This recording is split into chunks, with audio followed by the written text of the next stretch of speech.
দিগম্বরী কালো রূপে দিগম্বরী হৃদি পদ্ম করে মোরালো রে শ্যামা মা কি আমার কালো।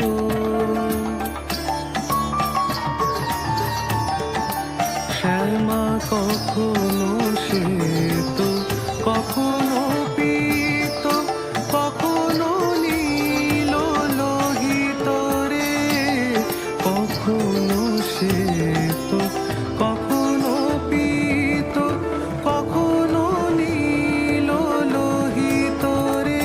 মায়ের সে ভাব কেমনে বুঝিতে না পারি, সে ভাব কেমনে বুঝিতে না পারি, ভাবিতে জনম গেল রে শ্যামা মা কি আমার কালো।